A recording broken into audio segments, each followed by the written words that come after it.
Are you watching my YouTube channel, Apex Determiners? Then you have made a right choice. Well, you must have heard the enticer one of the speaking round entirely, but I'm sure you were not aware of some grammar mistakes, some uh, some parts of the conversation that could have been spoken in a better manner or with better phrases. And also, you could not have been aware of the pronunciation, especially if the last syllable of the sentence. Now, in this video, Enticer 2 of the speaking round, I will be stopping the audio at certain junctions and I will be giving my feedback on that particular part where either the expression was not welcoming or the grammar mistake there was, or it could be that the framing of the sentence could be in a better manner. So you will be aware of the situation and the reasons why you have to elaborate your information if you're looking for an 8 band. But on the whole, if you listen to the entire audio, it was fairly good. I would say at least 6.5 or 7 the candidate can get for the speaking round. So to get an 8, you need to be a little more cautious and doubly careful with your expressions. So now I'll take you on to that Enticer 2 of the speaking round. But before I end, I would like to say, as usual, a very big thank you to all my subscribers. And those who haven't, well, don't delay. You will miss the bus. So subscribe, like, and share. Bye-bye. Hello. Nice to see you back for the second Enticer for speaking round.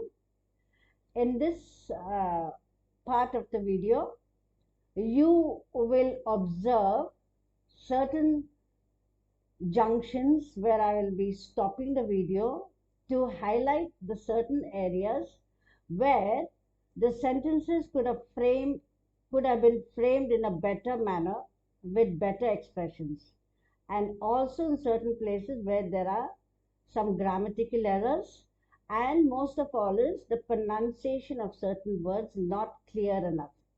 So for these criterias, the candidate will not seek an 8 band. Probably he will get a 6.5, 7 band, no doubt. But to get an 8, for that reason, I'm interrupting the video. I'm interrupting the audio so that you will have an idea where the improvisation should be given. Okay?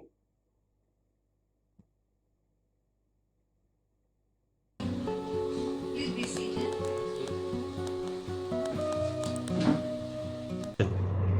Okay, so it's Nivek, right? I am Delphine and I am your examiner for the speaking round today. But before I start, I need to have your passport to validate your speaking round. So could you give me your passport, please? Sure, ma'am. Okay. Give me a minute to validate your passport. Now you can take it back. Thank you, ma'am. Now you must have seen the boy's expression. That kind of a grim look you should not be giving on the day of the speaking round.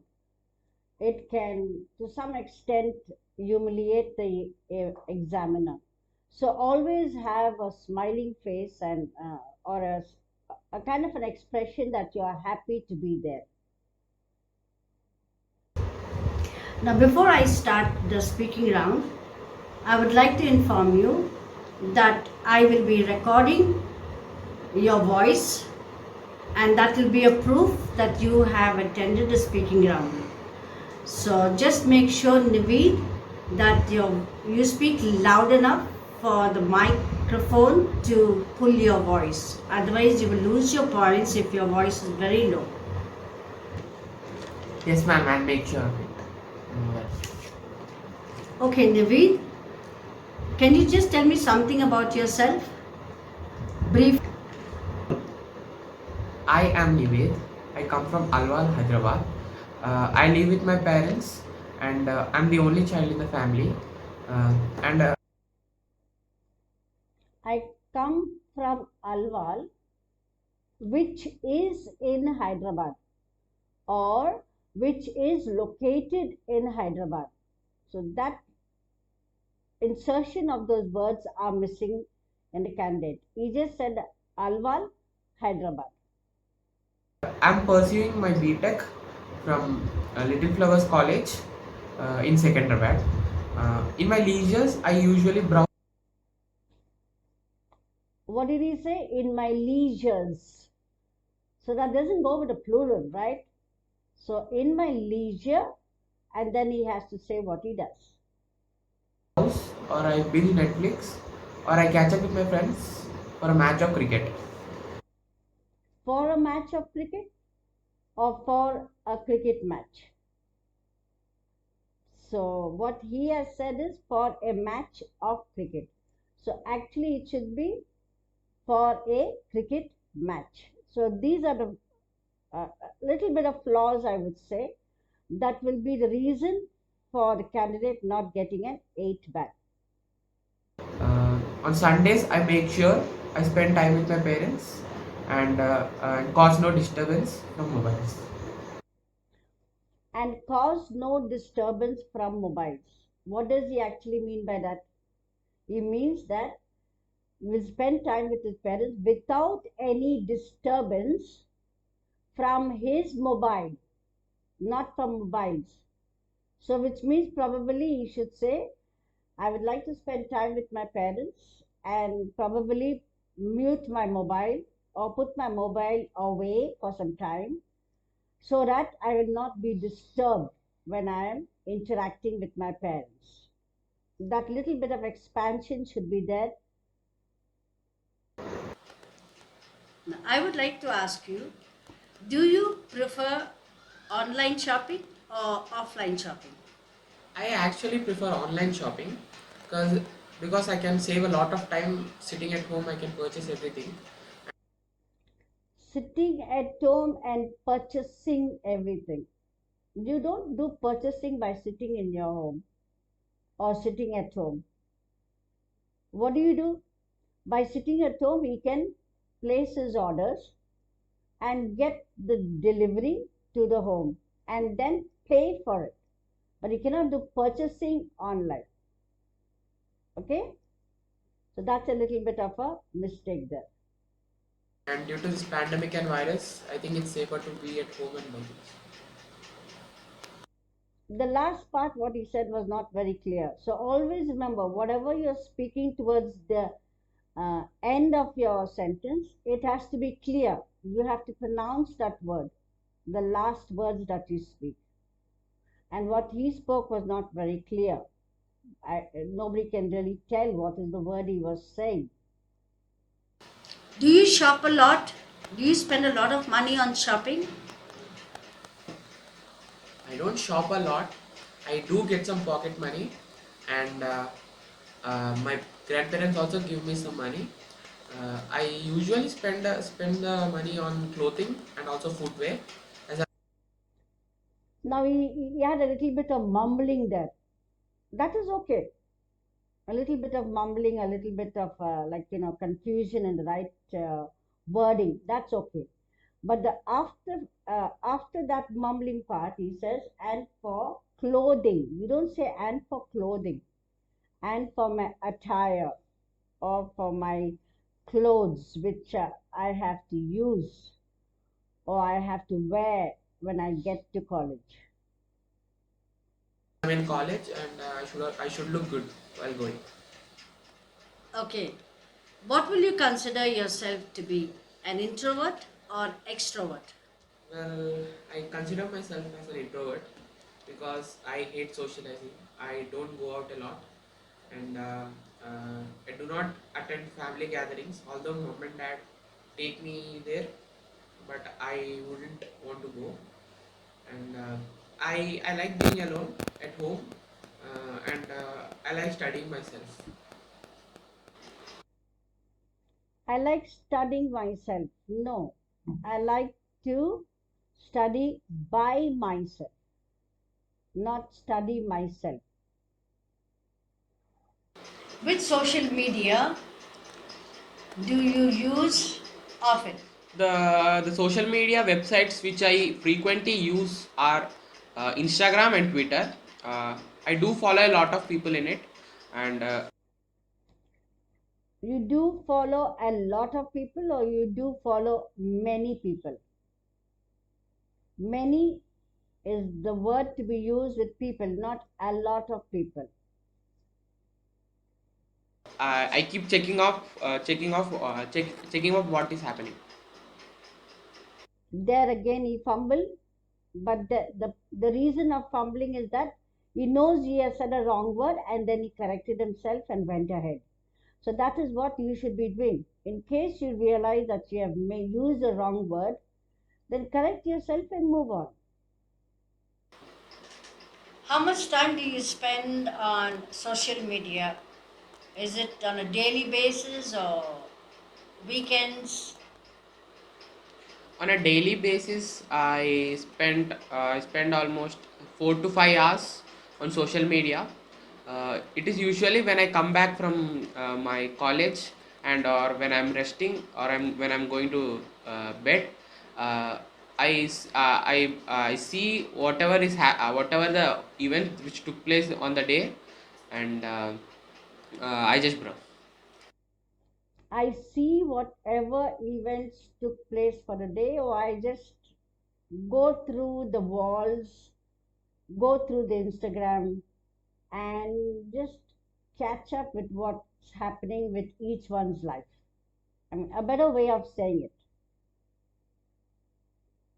Is there anything that you don't like about any particular website or social media? Have you ever come across anything in these websites that has upset you? So far, I haven't been on any website which has upset my views. I think everything which is uploaded in social media has its own reason why it's being uploaded. Uh, Has its own reasons, not reason. Every website that is put up, those websites have their own reasons. so far, it's been it. Do you think social medias are good platforms to spread news or to publicize products or to advertise their products? I think social medias are good for great platform for advertising people's product, and also spreading news. People Now, that kind of interruption, that kind of is acceptable because that sounds very natural. I mean, every time you can't get words blowing out from your mind. So that sounds what he's making, non-verbal sounds, is helping him to think and frame the sentence correctly. do want to know what is the latest, and I am thinking about doing my masters in abroad. I am thinking about, instead, he could have said, I am planning to pursue my master's. And master's in abroad, or I'm planning to do my master's abroad. There's no need of in there. So I can always search up for apex determiners for international English courses for very good tips and tricks. Okay, Nived. He ended up by saying, for very good tips, tricks, guidance, for some um, genuine approaches about any of the international English courses. So those are the areas. I wouldn't say it's wrong, like it's a big blunder or something, but if you're looking for a good band, then you need to be doubly cautious and make sure that you pronounce the last part of the sentence without swallowing those words. Also, making sure that you stress on the grammar part, and this fumbling here and there is acceptable, but not too many. But as you can see on the whole audio of the speaking round, it was fairly flowing. There was not that many obstructions or interruptions or hesitations. Now that was only the first and the last part. Now the next video you will hear the cue card, how the candidate had presented it, and based on that I shall give you again my feedback on that. So once again I say thank you all of you for watching my speaking round video, and a special thanks to all those who have subscribed, and those who haven't subscribed, like and share. Thank you.